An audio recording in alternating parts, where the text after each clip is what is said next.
उहाँहरूलाई सूचना दिन खोजेको खास के हो भने ड्रोन उडाएर यो घटना जुन घट्यो लामपाटामा भन्ने छ यो गलत हो, गलत आएको छ र प्रहरी प्रशासनले जो सूचना दिएको छ भने छ यदि प्रहरी प्रशासन या त सूचना गलत छ या उहाँहरूले इन्टेन्सनली यो सूचनाले गलततिर मोड्दै हुनुहुन्छ। यो कुरा के हो भने हामीले त यो घटना 2 गते घटना घटिसकेको थियो। 2 गते नै वडा सदस्यलाई पिटेर मर्ने हालतमा पुर्याएर उसलाई औषधि उपचारलाई पनि जान दिएको थिएन, कब्जा गरेर राखेको थियो। उनको घर कब्जा थियो, उनको रासन कब्जा थियो, सबै कुरा कब्जा थियो। हामीलाई यो इन्फर्मेसन थिएन। हामी त 5 गते मात्रै पुग्या हो त्यहाँ। हामी पुग्नुभन्दा अगाडि त हिमाली गाउँपालिकाको प्रमुख प्रशासकीय अधिकृतलाई पिटिसकेका थिए, त्यहाँको अरू कर्मचारीलाई पनि पिटिसकेका थिए, मोबाइल खोसिसकेका थिए। अनि यो ड्रोन उडाएर यो चाहिँ यो द्वन्द्व सिर्जना गर्नु पर्यो भन्नु चाहिँ त्यसैमा हास्यास्पद हुन्छ। यो गलत कुरा हो। गलत कुरा चाहिँ सम्प्रेषण नगरिदिनुहोस् प्लिज, हाम्रो अनुरोध छ। हामी धेरै दुःख एउटा त किसिम धेरै एउटा हामी पवित्र भावना हामी लडाइँ गर्न आएको होइन। हामी चाहिँ के छ भने हाम्रो सुदूरपश्चिम हामी चिनाउँछौँ भने अभियान अन्तर्गत हामी सुदूरपश्चिमको चाहिँ नक्सामा सुदूरपश्चिमै देखाएको छ, सबैले सुदूरपश्चिमै भन्छ होइन। त्यही हिसाबले जाउँ न त। रानीसेन धेरै चाहिँ सुन्दर ठाउँ छ र रानीसेन धेरै मान्छेलाई थाहा छैन। आन्तरिक पर्यटक बढ्यो भने भोलिको दिनमा राज्यको पनि ध्यान जाला, त्यहाँ बाटोघाटो खुल्ला, मान्छेले पर्यटक बढ्यो भने त खुल्लीले बोक्ने भारी बोक्नेले भारी बोक्न पाउला, जिप चलाउनेले जिप चलाउन पाउला होइन।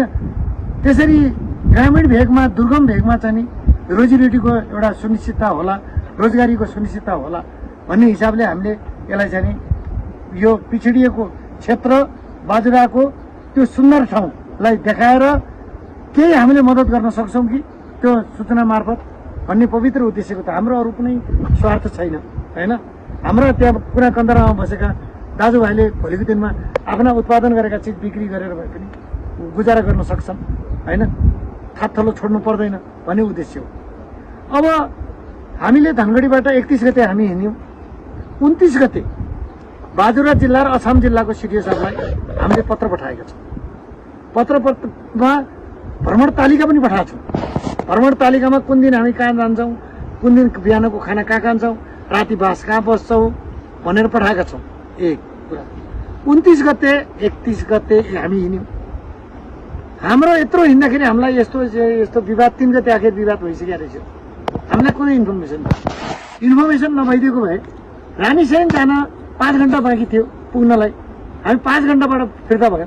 जहाँ हामी जाने लामपाटा भन्ने ठाउँमा खाना खाने र त्यो खाना खाइसकेपछि त्यहाँबाट हिँड्ने र रानीसेन बास बस्ने हाम्रो प्लानिङ थियो। हामी त्यहाँबाट लखेटिनु पर्यो। हामी लखेटेर आयौँ। हामी लखेटेर आउँदाखेरि बाटोमा हामीलाई जान नदिने, अब उता पनि जान नदिने, यता पनि जान नदिने। फर्किनु भने अब हामी फर्किन्छौँ, हामीलाई यो विवादको चाहिँ सरकार पनि छैन, हामी फर्किन्छौँ भन्दाखेरि हामीले जाने तर्न खोजेको त्यो पुलको पट्राहरू उप्काइदिएर हामीलाई अवरोध सिर्जना गरियो त्यहाँ पुल तर्न।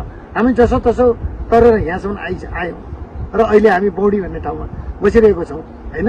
र हामीले साथमा जाँदाखेरि अहिले हामी फर्किरहेको बेलामा 7 जना विद्यार्थी, धनगढीको एउटा स्कुलको 7 जना विद्यार्थीहरू 12 पास गरेको जाँच दिएर जाँदै हुनुहुँदो रहेछ। उहाँहरूलाई हामीले फिर्ता गऱ्यौँ, नजानुहोस्, आउनुहोस् फिर्ता, हिँड्नुहोस्। हामी टोलीमा धनगढीको हाम्रै बच्चाहरू रहेछन्, जाउँ भनेर फिर्ता लिएर अहिले हामीसँगै राखेको छौँ। हामीले भनेपछि हामी एउटा जिम्मेवार पदको मान्छे थियौँ। हामीलाई यदि सूचना भइदिएको हामी कुनै पनि हालतमा त्यहाँ जान्थेनौँ। र आज म यहाँहरूलाई के भन्छु भने मैले हिजो त्यो गुम्बा भन्ने ठाउँ डाँडाबाट सिडिओ साहबलाई पनि फोन गरेको छु, गृह सचिवज्यूलाई पनि फोन गरेको छु। ए बाबा त्यहाँ मान्छे मर्न लागिसक्यो, आज उद्धार गर्नु भएन भने मान्छे मर्छ, जसरी पनि त्यसलाई त बचाउनुहोस् कमसेकम, जसरी भए पनि त्यहाँ ल्याउन दिइरहेछन्। हेर्नुहोस् त पिटेर ल्याउन पनि दिइरहेछन्। हामीलाई पनि तिनीहरूले पिट्थे के गर्थे, हामीलाई पनि आउन नदिएर पुलमा अवरोध गरेको हामीसँग त त्यो सबैले जानकारी पनि छ। त्यस कारण म सम्पूर्ण मिडियाकर्मीलाई पनि के अनुरोध गर्न चाहन्छु भने गलत समाचार सम्प्रेषण नगरिदिनुहोस्। किनभने यो घटना ड्रोन उडाएर घटना घट्यो, बरु पत्रकारका ड्रोन फटालिया छन् होइन, पत्रकारका ड्रोन फटालिया छन्, क्यामेरा खोजिएको छ, समाचार सङ्कलन गर्न दिएको छैन। हाम्रो टिममा पनि पत्रकारहरू हुनुहुन्थ्यो, उहाँहरू पनि जानुभएको थियो, उहाँहरूलाई समाचार सम्प्रेषण गर्न दिइएन। हिमाली गाउँपालिकाबाट चाहिँ समाचार सम्मेलन गर्न गएको पत्रकार हुनुहुन्थ्यो, उहाँलाई पनि समाचार सङ्कलन गर्न दिएन, फुटाइयो, खोसियो, होइन, प्रहरीको खोपडा च्यातियो। दुनियाँभरको घटना घटेको छ। यसलाई लगेर सामान्यकरण गर्नलाई ड्रोन उडाएको कारणले विवाद भयो भन्नु चाहिँ नि मूल कुरालाई ओझेलमा पार्नु जस्तो लाग्छ। त्यसकारणले यसको उच्चस्तरीय छानबिन होस् र उच्चस्तरीय छानबिन भएर दोषी को हो त? दोषी हामी ड्रोन उडाउने हामी दोषी हौँ, हाम्रो कारणले यो घटना घटेको भने हामी जिम्मेवारी लिन तयार छौँ। होइन भने यस्तो अफवाह, प्रशासन जस्तो जिम्मेवार चिजले यस्तो अफवाह फैलाउनु भनेको खेदजनक छ। हामी खेद प्रकट गर्छौँ।